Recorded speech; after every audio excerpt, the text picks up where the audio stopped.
Hit record. All right. Well, hello, everyone. I am your host, Megan Bolter. So thank you and welcome to today's session. We have representatives from Mohawk Industries and SAP partner My Supply Chain Group, or MSCG for short. So for today's discussion, our event speakers will answer questions and openly share and discuss Mohawk's transformation and journey from a reactive to a proactive supply chain. So before we kick off today's discussion, I do want to remind you that we are recording the event and it will be available on demand afterwards. I'll go ahead and send it out. And then also, this is an interactive forum. So like Lauren said, you'll see that we made everyone a panelist, so you can hop on camera and ask questions along the way. If you'd rather use the raise hand feature or the Q&A feature of Zoom, that's fine, and then we'll answer in real time. So whichever you prefer, but please remember that this is a conversational virtual event. So our discussion will be much more valuable with questions and interactions from the audience. So without further ado, I'd like to introduce our guests and our moderator. So our first guest is Bill Bowers. He is the VP of Information Systems and Flooring Segment CIO at Mohawk Industries.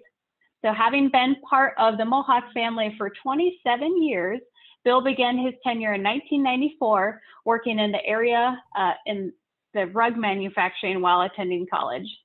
Today, Bill is the leader of that IS team for one of Mohawk's 3 segments and is responsible for overall strategy and management of information systems for Mohawk Flooring North America. So we're super excited to have you join the discussion today, Bill. Thanks for having me, Megan. Awesome. All right, next we welcome Neil Patel to the conversation. He is one of the founders and managing partners at MSCG. Neil's logistics, warehousing, and distribution experience spans nearly 2 decades, and he is a thought leader in the supply chain industry. As managing partner of MSCG for their execution team, Mr. Patel is focused on delivering and branding the My Supply Chain Group name while delivering extraordinary results and success to all MSCG clients. So thanks for being here today, Neil.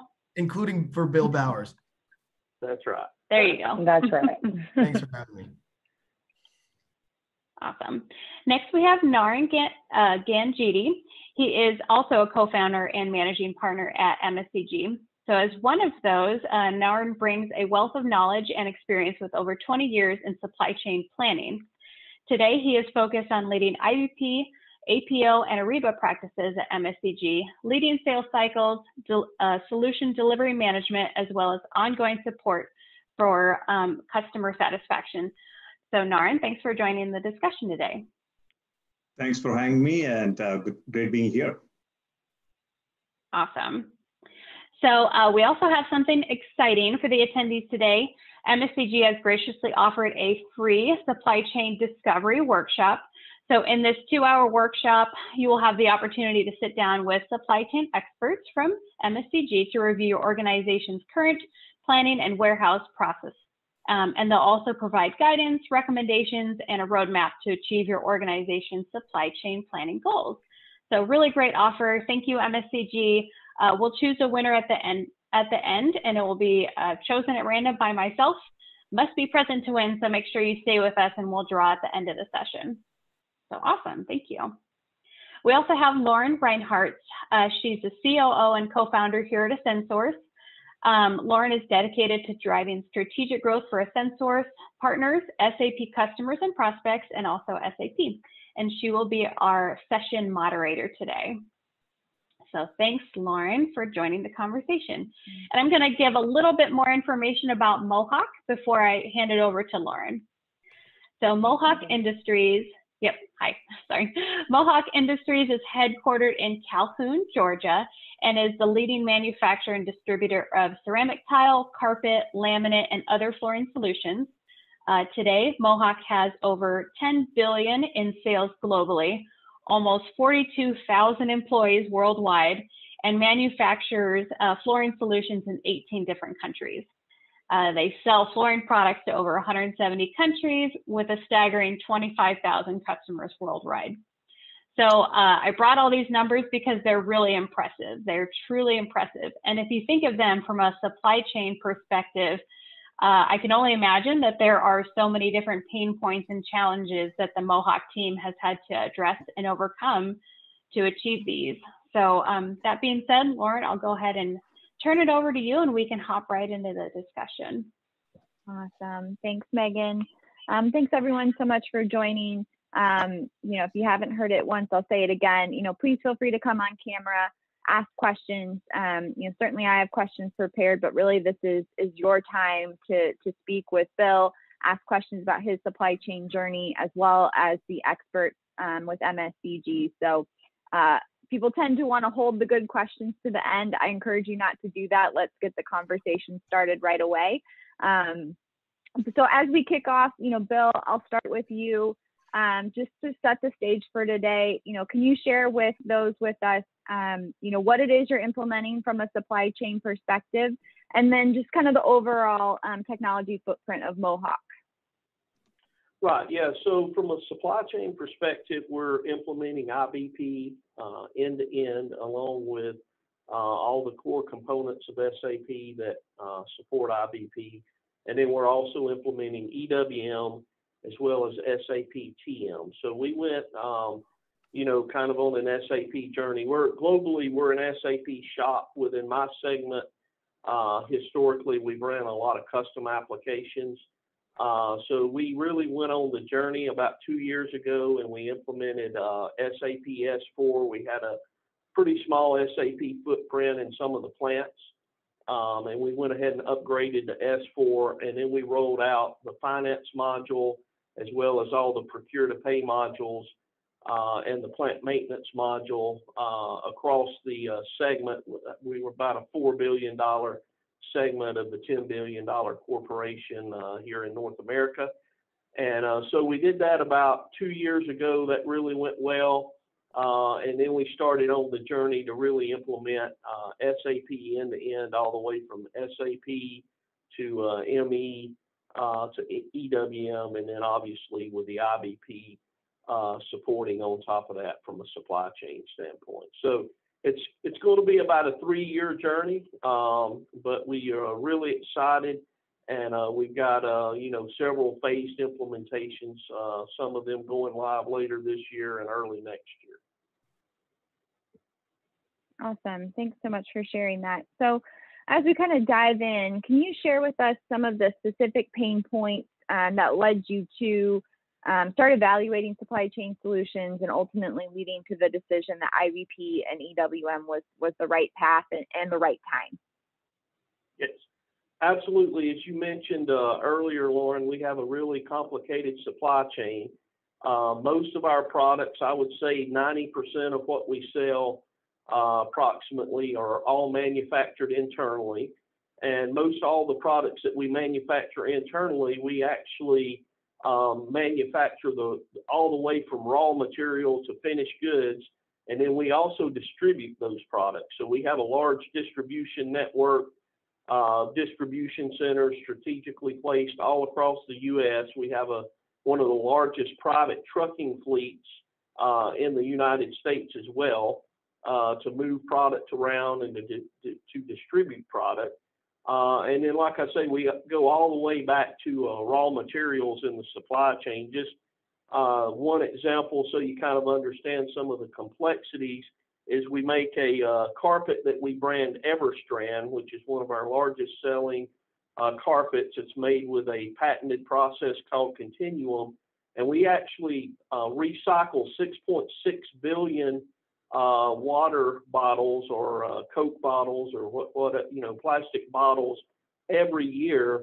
And our supply chain basically is moving these bottles from all over the U.S. to our factory in Northwest Georgia that recycles the bottles. And then we make polyester yarn out of those bottles. As far as I know, we're the only company in the world that can take 100% recycled polyester content and make products out of it. So we make that product. It runs through our plants all the way from yarn to, eventually through all the carpet processes, then through the distribution centers, out to the customers on their trucks. And then we use those same trucks to bring back the bottles right back into the Northwest Georgia facility. So planning all that end to end, executing that so that we can do it very fast. We know how many bottles we need. We know the best place to buy them. We know, in order to get the carpet out quickly, strategically pushing it to the right places. That's just some of the complexities that we face. And, we could go through that with almost every product we make, laminate, ceramic, all that. We really bring in the raw materials and manufacture it all the way end to end and push it to the end customer, all the way to the, to the flooring retailers, doorsteps. Awesome. Thank you. And, hey, Bill, Just Neil, did you have a comment? Go ahead. Yeah, I just want to add, we're Yeah. also implementing SAP Yard Logistics along with EWM. So, Exactly. Yeah. Go ahead, Lauren. Awesome. Thanks, Neil. Yeah, well, it brings me to the point of MSCG. Bill, we've known you for several years. You're certainly a friend of Ascensource, and as you mentioned, you guys run SAP pretty through and through. Your team knows the product and can run it, and you don't use a ton of partners. And so I'd love to hear kind of why you guys chose to go down the partner path for this initiative, and ultimately what it was about the MSCG team that said, yep, these are the guys for us. Yeah. And Lauren, if you don't mind, hey Billy, if you don't mind, I'd also like to add into that how you built your COE, right? Which I think contributes to the success that you've had with SAP across the board. The COE that Mohawk has formed and built truly led to the adoption, which allowed them to be more strategic. So when we talk about the partner aspect and the partner side, I think certainly worth diving into. MSCG is an amazing partner, but how that COE helped support their cause and drive adoption as well, I think would be beneficial. Yeah, absolutely, Courtney. I'll cover both of those. So we to Lauren's point, we don't use a lot of the what I would call big five consulting firms to come in and do everything end to end. Not saying that's a bad approach. A lot of companies have a lot of success with that approach. But what we really like to do is we have built out a very strong internal SAP Center of Excellence, we call it. And we really have experts on each of the modules and leaders that really know SAP inside and out and have, a lot of experience implementing it. But then we also, they understand our business inside and out. So really our approach is we supplement our internal staff with what I call Green Beret consulting companies that are, specialists in their area. So it's, as I described before, our supply chain is very complex. We have thousands and thousands of SKUs. We have over 13,000 customers.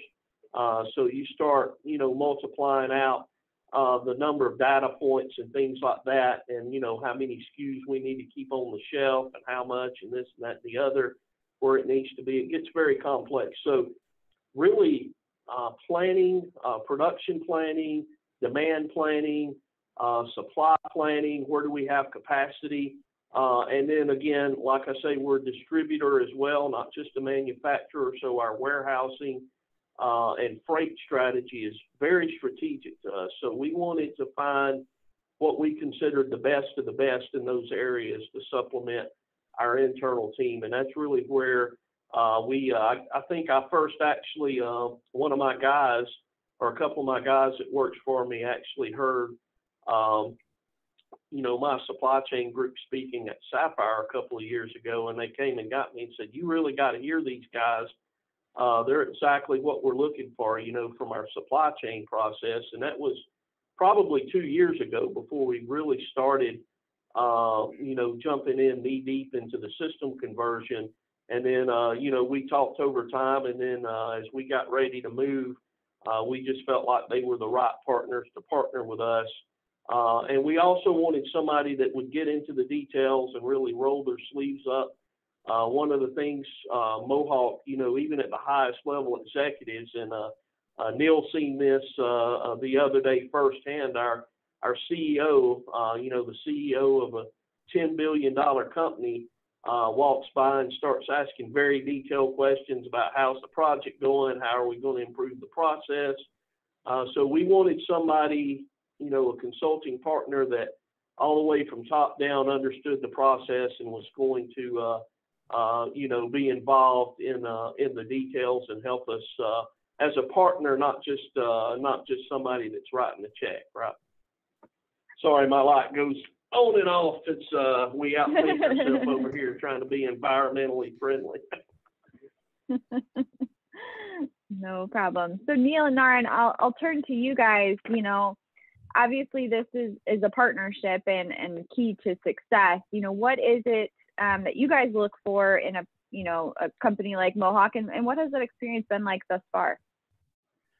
Let me address that just by saying, I think that when we first met the Mohawk team, one thing I immediately caught on was we share a lot of the same culture and values, and partnership being a big part of that.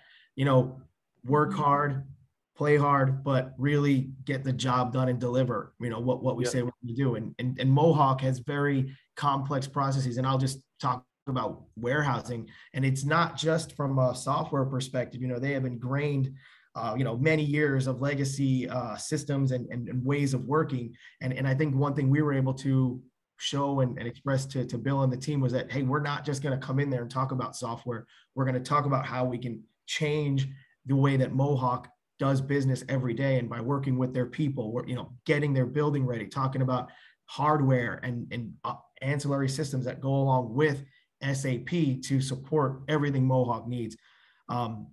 We've actually even built proprietary software inside of SAP that can work with the way that the carpet and flooring industry operates. So we share a lot of the same DNA, and we hope to continue to show Bill and the team that they made the right choice.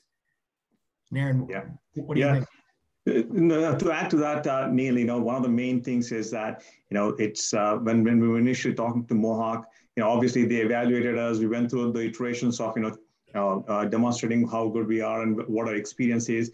But at the end of the day, what they really were looking for is a company that can come and not just implement a software solution, but bring best business practices. And they were open to come and help us improve what we are doing. It's not what we are doing today. We're doing good. We're doing the best in there, but we still want to improve. So they were open to that. That was one of the main things. And the second thing which I really like about the leadership was, quote unquote, this is what I heard from the leadership of Mohawk is, hey, we need a working solution that needs to be on time. It doesn't have to solve all the requirements, but it should be working and should run our business as we do today. And that's the most important thing. And anything that's complicated, we'll do it as we go along. So that's the dedication. They are actually very stringent on this timelines. Timeline is very important for them and for us as well. So, yeah. Well, and I'll just make a quick comment to that too. I've worked with the MSCG team for a couple years now, and I think you guys do a really nice job with the phased approach. And, Bill, you've got a business to run, and you guys are growing and innovating business, and you can't stop what you're doing while you're still trying to digitally transform and stay ahead of the competition. So, I think it's really great that you guys were able to understand the complex business processes and then put together that roadmap and that phased approach to not only make sure that your operations today are still going, but that you're just furthering, the success of those operations going forward. Yeah, absolutely. Yeah, the primary goal of this project is not just to say we implemented SAP, but it's definitely improved the processes. It's, I don't do technology just for technology. It's all about how do we drive the business? How do we improve the business? And, IS is one of the key ways that we can do that in today's world. Yeah, and for those, I'll just do a quick friendly reminder now that we're kind of into the conversation. If you have a question, please feel free to come on camera or put it in the chat. There's the little raise your hand function. I see Dan's finger going up. Dan, did you have a question? I just wanted to add comment to what Bill, Naren, and Neil have been saying. One of the best ways to ensure that the project succeed is never to think of it as a tool project or a solution project, but think of it as a business transformation enabled with supply chain excellence. And to do that, what we do is we take a look at all the business functions that influence each other in an integrated manner. But then we also look at what we call as the 8 Ps of the stakeholders that are involved. These typically include the people part, the process part, the platform part, which is a solution, hardware and software. It includes the policies and best practices. It includes the performance parameters. It includes master and transaction data. So it is, in the end, we know very well that the clients are not going to judge us only based on how good the plane is that we put together. They are going to judge us based on how effectively they are able to fly that plane. So our focus is always on enabling the overall comprehensive change, not just the tool being developed. We don't want the situation of the operation is successful, the patient is dead. So that's something we are always very aware of. Yeah, Dan, that's a very good point. One of the things that I really worried about as we do this transformation is, we have all these distribution centers, and most of them run 24/7, or some of them do, because we're shipping, wide open, picking wide open. And that's one of the things that really impressed me when I talked to my supply chain group, is the fact that, they don't just come in and do the software, but they have a very good way of setting up a test within the distribution centers versus, back at the corporate office.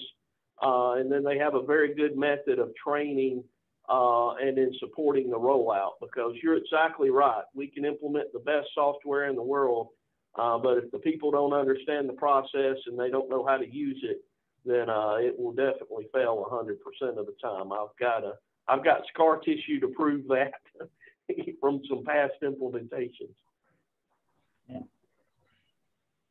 Brian, I'll call on you. You raised your hand. Yeah, I do. Thanks, Bill. On behalf of SAP, my employer, thank you for using all of our software. My question is about you talked about success of the project. I'm curious, are you measuring that? Is there a tangible process that you're reporting back to? How are you reporting success?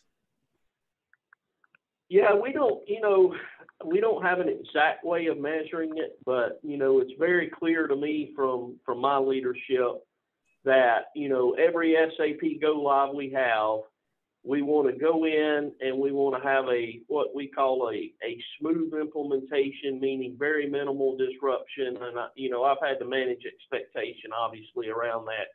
You're not going to implement a large rollout without some disruption. But just a good example, we went live in one of our biggest plants with your ME product about 2 months ago. And we literally had, training, weeks and weeks of training beforehand. I think we trained about 200 people. This is a very large plant. And we had 24/7 support there. We had business, what we call subject matter experts that were kind of first line support. We had all the TIS people there because the plant runs 24/7.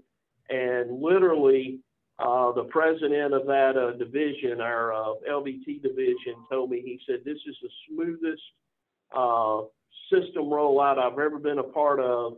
And I literally don't think you even impacted our plant other than the cutover, which was about, sure, a day and a half cutover by 1 hour.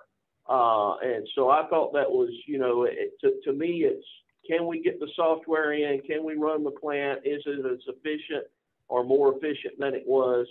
And to me, that was, while there's no exact measurement, if you get a business guy telling you that after a rollout, to me, you did a pretty good job there. We even planned the cutover.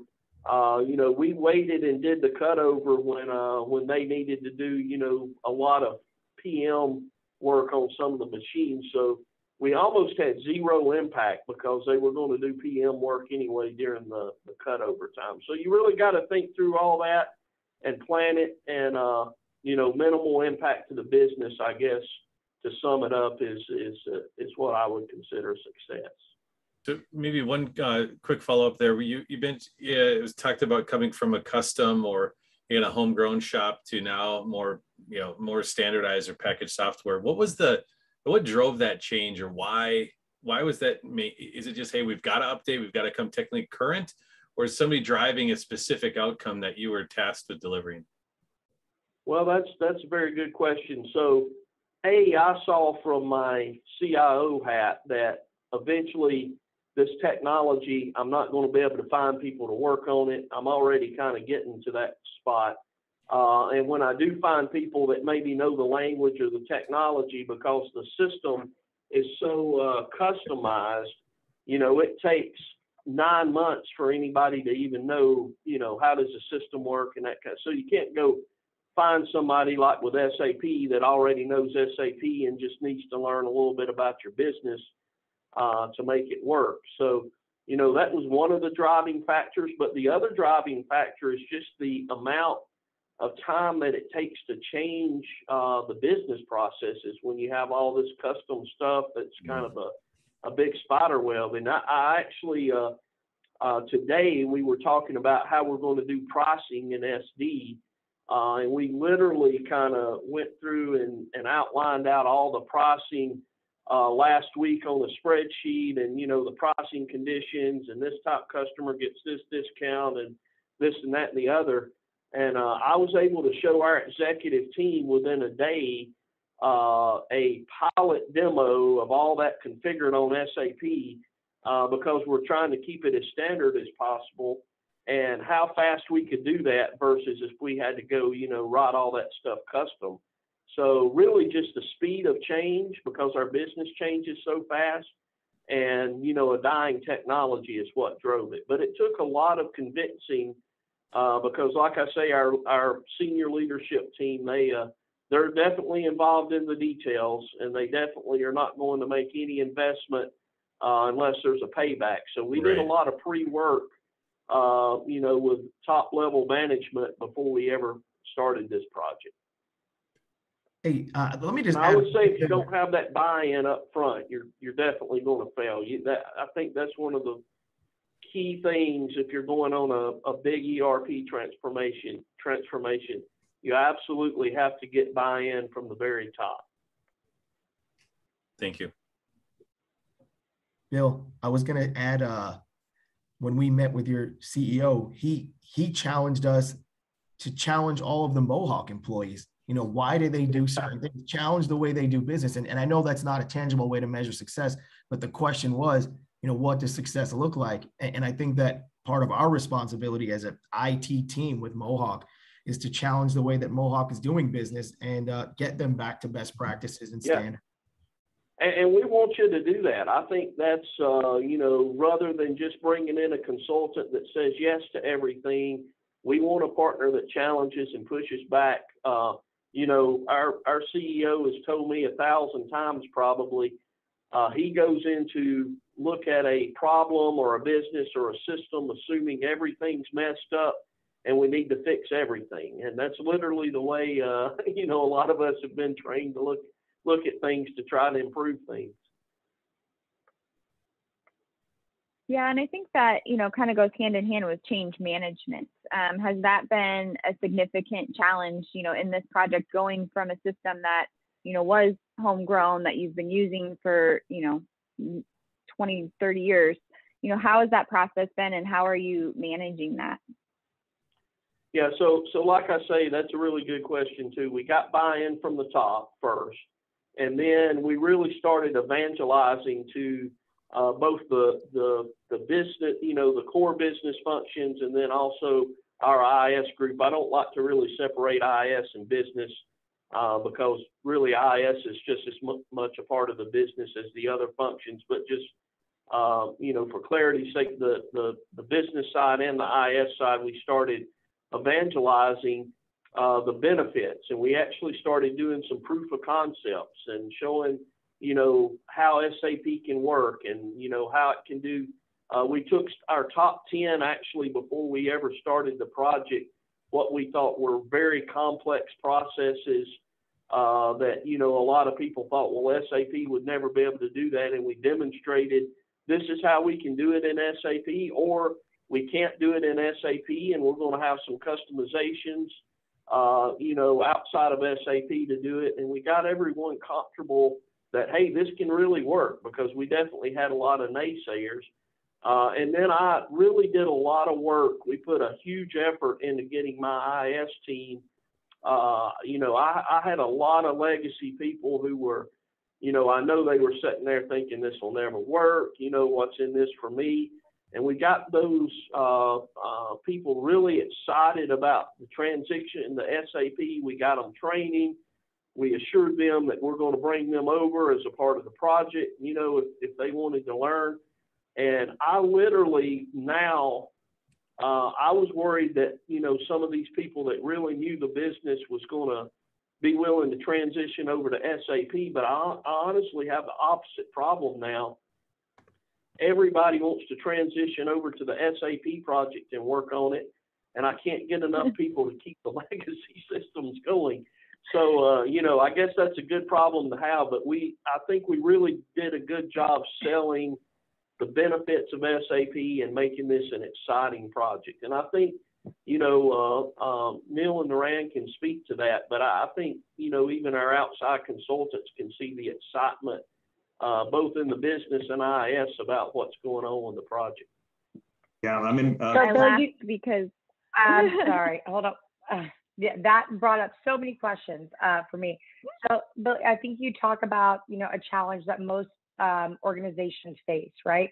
How do you take information systems and the business and make them collaborative in nature, make them unanimous and rowing in the same direction, not one looking at the other like a customer?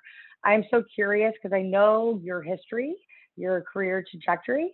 Can you kind of guide us on some of the tricks of the trade, the best practices, so to speak, when kind of bringing it into a collaborative and unanimous kind of approach? Yeah, very good question. Well, first of all, I think you have to understand the business, and you have to not just be IS, but, you know, all my leadership team knows that when we're in meetings with the top level guys, you know, we don't just talk technology and we don't talk just IS stuff, but we're able to talk about the business. You know, I expect them to understand, you know, what makes up operating income for their area. What levers can we pull to increase operating income? You know, what's a balance sheet, that kind of thing. So, you know, to get a seat at the table with those guys, you have to be able to live in their world. And then at that point, once you win their confidence and they understand you're there to try to help them and you understand their world, you can start talking to them about how we can leverage technology and how technology can really improve the business. I've been really lucky recently, though, because to be honest, our segment president, he understands the value of technology, and you know, it's not a hard sell to him to understand. He come from an SAP background, and he understands, you know, the value of an integrated system and what it can do. But you really have to live in their world, and they have to respect you to get a seat at the table. We also look at it, you know, we put our SAP team together. We call the project CREST. So our CREST team is really a combination of each business function, IS, and we pull people out of the business to be 100% on the team. That's all they do. And we don't look at it IS and business. We look at it as this is the CREST team. Everybody's incentive goals are all aligned around, we got to implement on time. We've got to deliver value. So everybody has the same goals on the team, and there's not a whole lot of, this, I'm going to do this because it supports my goal and the other person's doing that. Everybody's aligned, and we did that intentionally before we ever started the project. Love it. here, let me add to that a little bit of, so in this business transformation, actually what I've noticed, and I've heard this from the leadership, their goal is to provide flexibility to the end customer. In this huge shift that is happening in today's world, the customer can actually order in different shapes, sizes, or quantities, or they can order through any different channels. You can be retail or online or e-commerce, or reducing the lead time to the end customer fulfillment. That's a key thing that they want. So to achieve all of these things in this complex world that we are in now, you need to go through this digital transformation. And that is their focus. They've been actually focusing on the transformation. And if companies are not on this, they're going to miss the boat. And that's what I see at Mohawk, is that they want to move. They have a lot of legacy, and Bill himself actually has developed a lot of, what I came to know recently was he actually did really build some of these legacy, complicated legacy systems on his own. So he knows the inside out of the systems. And coming from that background, Bill, including the rest of the leadership, actually understand that they need to now move into the newer technologies, which can actually provide better solutions than trying to still rely on this old school technology. Yep. Great. So Jenna, I'll turn to you. I know you had a question. Hi, yeah, Bill, this is for you, and thank you for your time and expertise today. My question is, how important has it been for you to work with a consulting partner that understands your industry in addition to the process? I think that's very important. I can't, obviously, we're an SAP shop, so the software is important, but SAP is very complicated, and there's so many options. And, as you're building these things out, there are certain things where if you take a decision, you're kind of, you have to live with that decision. There's other decisions in SAP. You can take a decision, and that's easy to change down the road. So, really having a consulting partner that can tell you, am I about to go off the cliff here? Because sometimes, particularly with legacy systems and resources that know how those systems work, we have to constantly remind them, hey, things may not work exactly the same, but SAP does the same thing, but it's going to do it this way. And if you don't do it SAP's way here, you're going to run off a cliff. And that's where we really lean toward our consulting partners. And again, I've been at Mohawk for 27 years, so I know Mohawk inside and out. I try to stay up to speed with what other companies are doing, and meet with other CIOs and things like that. But in reality, these guys that are the consulting firms and going business to business and implementing things, they see best practices that sometimes I don't get to see. So I think you got to really lean on them, both from a process standpoint and a system standpoint.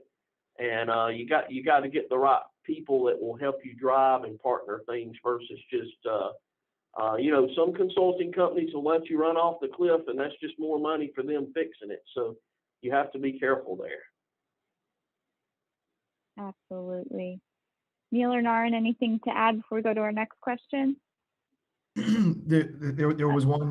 Dan, go ahead. Yeah, just a quick addition. I could not agree more with what Bill said.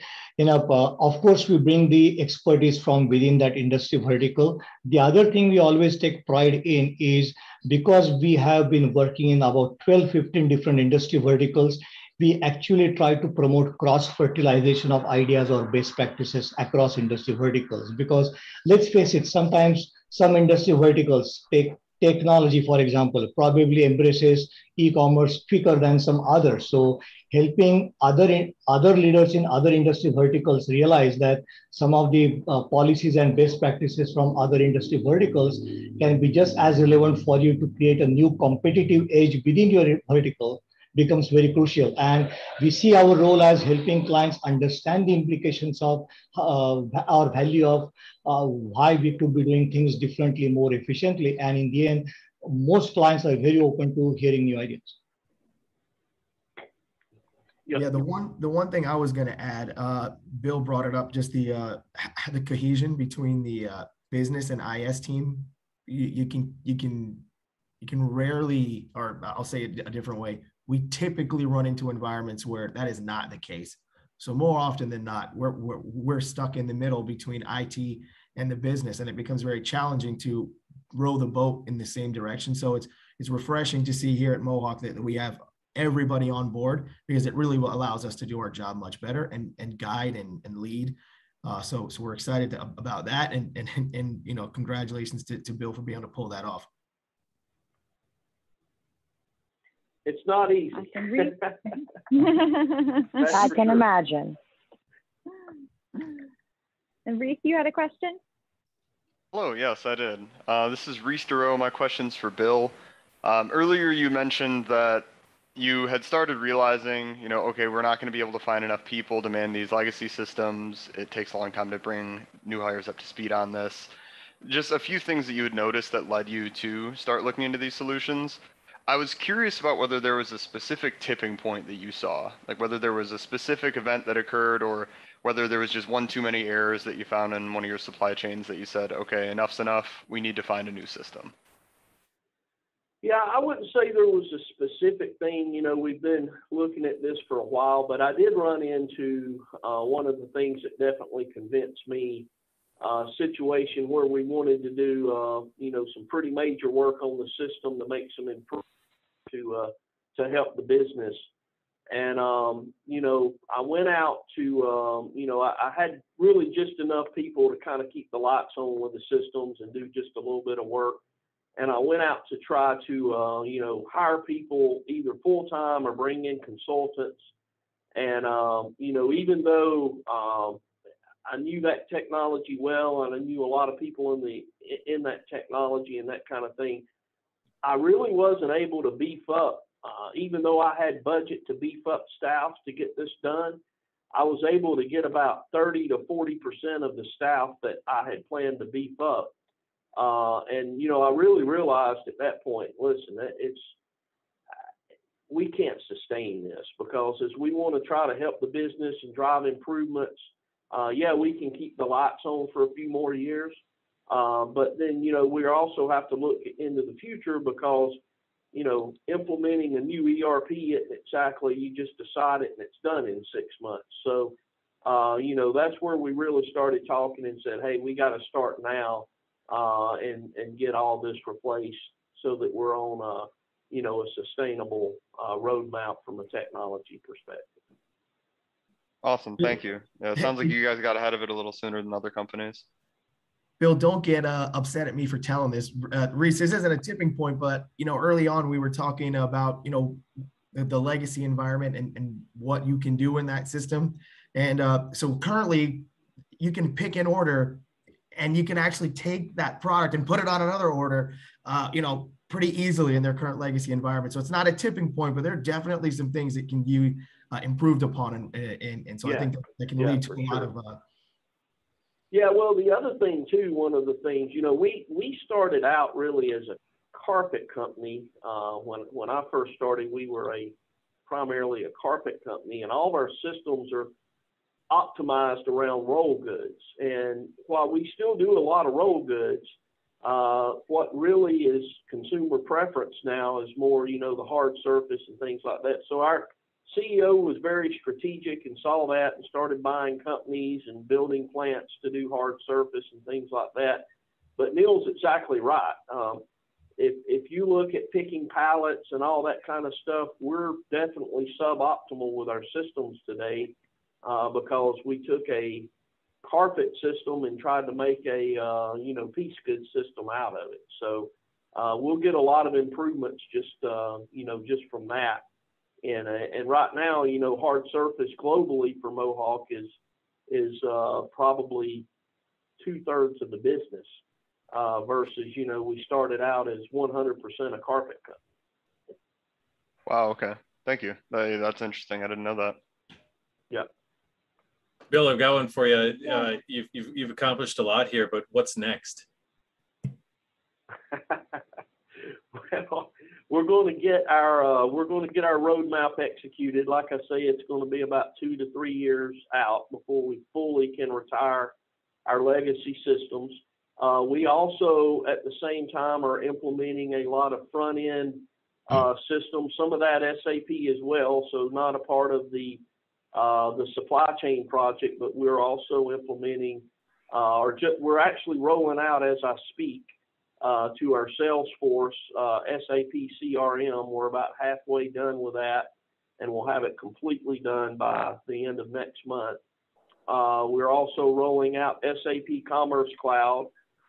We already have that for our customers where they can go place their own orders, pay their invoices, things like that. And we're upgrading that and putting some enhancements in. And then a lot of things around, marketing. We don't sell direct to consumers, but we do want to try to market to consumers when they go into the flooring retail stores versus the retailer pointing them to what they want to buy. They're coming in asking for Mohawk and things like that. So a lot of fun stuff on the, on the front end digital side that's outside of the core ERP.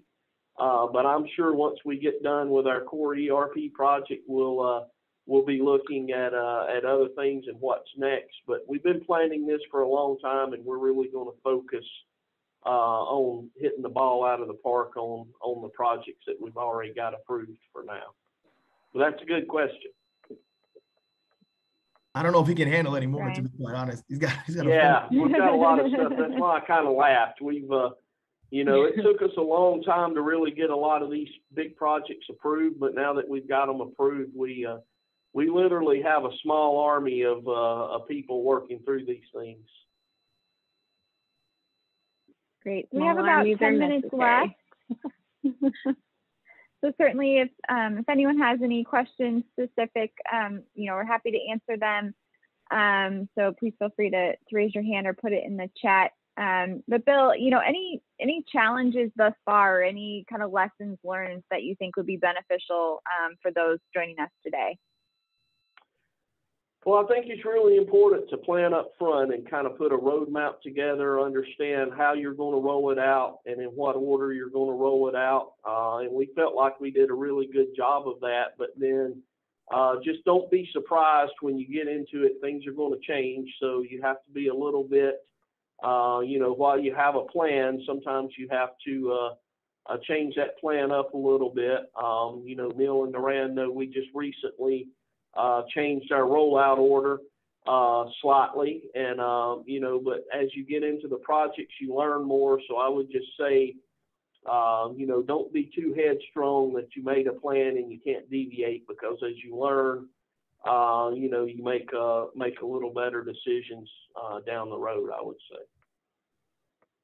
Yeah, I think they say the best laid out plans are written in pencil, not pen, right? So you got to be able to adjust. I like Mike Tyson's words. Everybody has a plan until they get punched in the jaw. Yeah, that's happened a couple times already, hasn't it? Exactly. Yeah.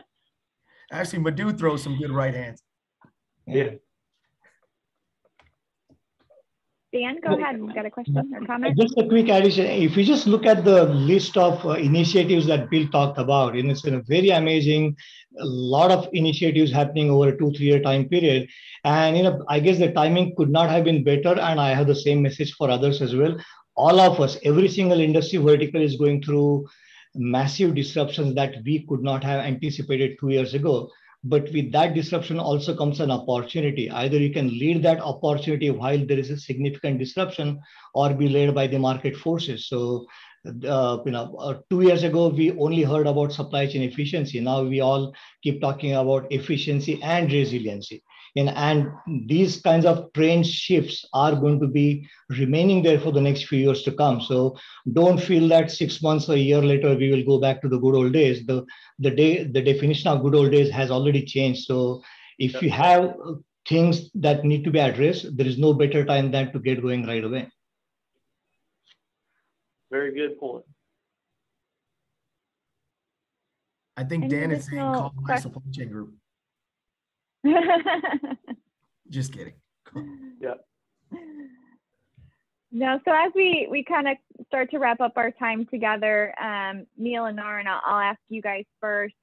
Obviously we have folks on today who are interested in potentially, implementing IBP or EWM or both, or maybe new to their journey. What advice would you give them as they start, the software evaluation process as well as the partner evaluation process? Neil, you want to go or you want to? Go ahead. So I would say, from a software evaluation process, IBP is a mature product now. It's the best of the breed right now in supply chain planning. And I still come across companies who are still evaluating other products, and then go in the circles and eventually pick IBP. And then they spend a lot of time. So we have actually convinced a few clients, we're able to kind of do the pros and cons of all the different softwares, and they're finally able to convince now that IBP is the best product, and they've been moving for. So long story short, I think don't think twice. Just go for it. It's the best product out there, best software that any company can have. It's matured. It's got all the solutions to fulfill every size, small, medium, mid-sized companies or large enterprises. So that is one thing. The second thing, as from a partner standpoint of view, I think,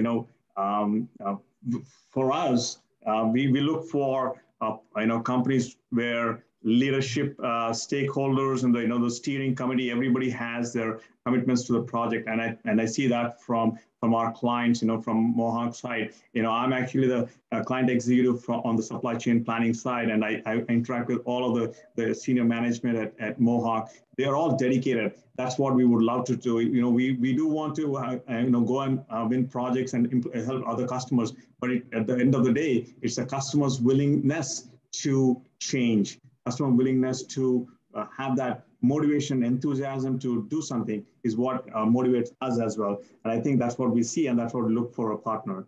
All right. Yeah, and the only thing I would add when it comes to, we get some feedback, but hopefully everybody can hear me. I think that the time of evaluating SAP supply chain products like EWM and IBP, it's not so much, are the products best in class or best of breed. The EWM works. It's working at some of the largest companies in the world. So as you evaluate, I think it's important that you have the right partner to be able to guide and show you what it's capable of. Because there's you can hear a lot of stories, or you can do your own evaluation, but when you have the right partner, I think it can make a bigger difference as to your experience with the software. So that's what I would add. I think Naren covered a lot of really good topics, though.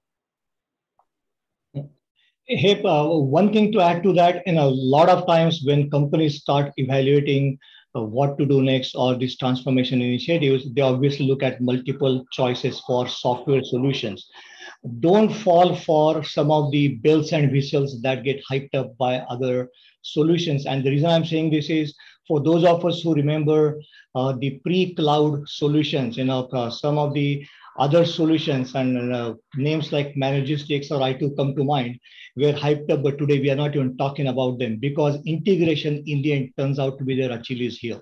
And a lot of these other software solutions, they may have a couple of bells and whistles, or they may have some different terminologies to try to impress or confuse you with.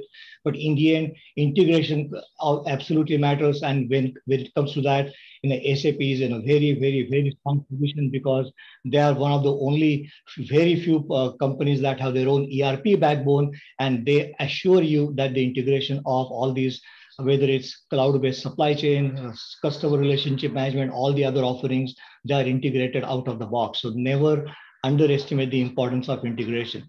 Don't go by the bells and whistles of other solutions. Focus on what core requirements you need and understand integration will be the Achilles heel.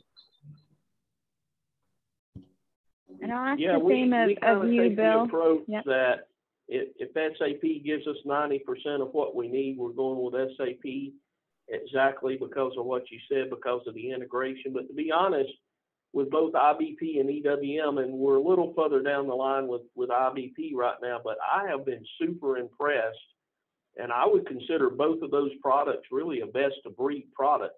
I would use them anyway, just because of the integration, but it's amazing some of the capabilities in IBP. If you haven't checked it out, for sure you should check that out if you're looking at a supply chain tool. Yeah, it's a very mature product now, and most of the functionality, which was there in its predecessor, which is APO, is already now baked into IBP, and there is a lot of new technology that actually brings the power, things that you could not do in the past that you can do with ease in this new software, and obviously the GUI, the user interface, the planners adapting to the tool, it's all amazing. So and there's a lot of things that SAP is actually building as we go along. I think the roadmap, if you see in the next 1-2 years, you'll see a lot more developments in the space. So. Thanks, Naren. So Bill, we've got just a few minutes left. I want to give some time for Megan at the end to do the giveaway. Any final thoughts or advice you'd give to those listening in today? Like I say, get top buy-in from the top down, because it's going to be a long journey. Nothing's going to be easy about an ERP transformation.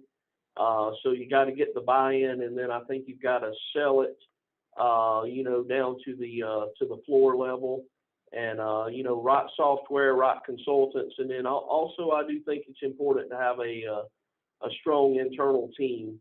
Because you need people that know the business inside and out, and also know the software. So that takes a little while to build, but if you'll do that, even before you start, heavy implementation, it really pays off down the road. Yep. Hey, Lauren, could I add one statement out there? Sure, I cannot see I cannot see who the attendees are on this call, but if there's our clients out there that need any help, with assessing a software or assessing assessing their pain points, and we don't mind helping them out. Have a short call, so you can let them know about that as well. Yes, absolutely.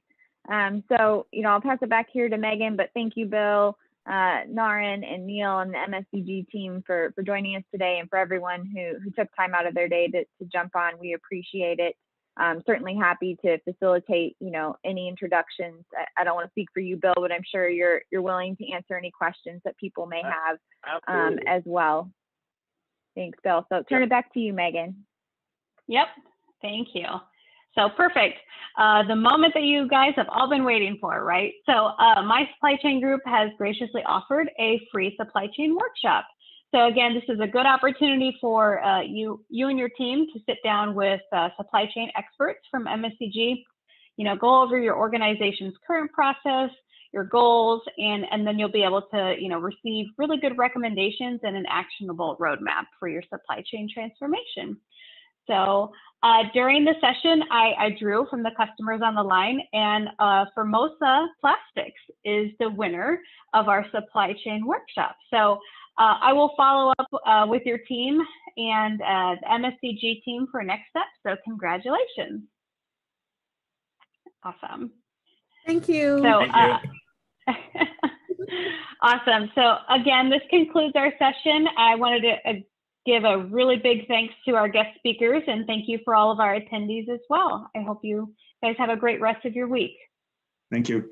It was a pleasure. Thank you, guys. Thank you so much. Thank you. Thanks, You. guys. Stay safe. Bye. Bye.